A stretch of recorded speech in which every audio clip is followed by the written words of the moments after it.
चलिए सीधे लेके चलते कर्नाटक, जहां पर इस वक्त प्रधानमंत्री मोदी कार्यक्रम में पहुंचे हैं और विजिटर बुक में उन्होंने साइन किया है, स्मारक का उद्घाटन किया है, साधु संतों से मुलाकात की है, पूरे स्मारक का उन्होंने दीदार किया है। स्वामी विवेकानंद सांस्कृतिक युवा केंद्र की ये तस्वीरें हैं, जहां पर स्वामी विवेकानंद सन 1892 में पहुंचे थे, 9 दिनों तक ठहरे थे और उनकी याद में इस स्मारक को बनाया गया है, जहां पर इस वक्त प्रधानमंत्री मोदी मौजूद। ध्यान मुद्रा में भी प्रधानमंत्री मोदी वहां पर कुछ देर के लिए बैठे रहे। जो ऑडिटोरियम बनाया गया है, ध्यान केंद्र बनाया गया है, उस केंद्र का भी प्रधानमंत्री मोदी ने निरीक्षण किया और उनकी प्रतिमा पर पुष्प अर्पित कर उन्हें श्रद्धांजलि दी। एक डॉक्यूमेंट्री भी उनके नाम बनाई गई थी, उसका भी उन्होंने दीदार किया। तो मैसूर में विवेक स्मारक का प्रधानमंत्री मोदी ने आज उद्घाटन किया है। ये मैसूर से सीधी तस्वीरें आप देख रहे हैं उस स्मारक की, जहां पर इस वक्त पीएम मोदी मौजूद हैं। प्रधानमंत्री मोदी ने स्वामी विवेकानंद की जीवन पर आधारित एक मिनी डॉक्यूमेंट्री भी देखी है और वहां की विजिटर बुक में भी साइन किए हैं, साक्षर किए हैं, स्मारक का उद्घाटन किया है और जो ध्यान केंद्र बनाया गया था, उस ध्यान केंद्र में भी थोड़ी देर बैठकर उन्होंने ध्यान भी लगाया है। तो 1892 में मैसूर पहुंचे थे स्वामी विवेकानंद और उनकी याद में इस स्मारक को बनाया गया, जिसमें 4D एक्सपीरियंस सेंटर भी मौजूद हैं।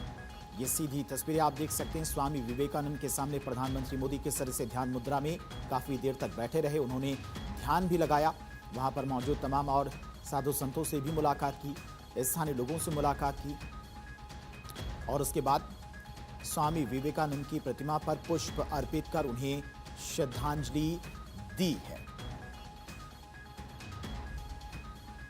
तो इस वक्त कर्नाटक के दौरे पर पीएम मोदी पहुंचे हुए हैं। अगर बात की जाए स्वामी विवेकानंद की, तो 1892 में जब वो मैसूर पहुंचे थे तो करीब 9 दिन मैसूर में मौजूद थे। स्वामी जी जब बेंगलुरु में थे तब मैसूर राज्य के दीवान शेषाद्री अय्यर ने उनकी बुद्धिमत्ता और से प्रभावित हुए थे। उन्होंने स्वामी जी को राजकीय अतिथि के रूप में मैसूर आमंत्रित किया था और मैसूर में स्वामी जी दीवान के निवास के पास स्थित निरंजन मठ, जिसे बाद में पुराना अनाथालय कहा गया, वहां पर ठहरे थे। संभवतः स्वामी जी मैसूर के दीवान के निवास के पास में स्थित निरंजन मठ में कुछ समय तक रहे थे। जैसा कि विवेकानंद कार्यक्रम में भी आपने देखा कि प्रधानमंत्री मोदी वहां पर पहुंचे थे। उस स्मारक का उन्होंने उद्घाटन भी किया और काफी देर तक ध्यान मुद्रा में भी बैठे नजर आए। तो 9 दिनों की मैसूर यात्रा पर 1892 में स्वामी विवेकानंद पहुंचे थे और उनकी याद में ही इस स्मारक को बनाया गया है, जिसमें कई सारी सुविधाएं भी हैं।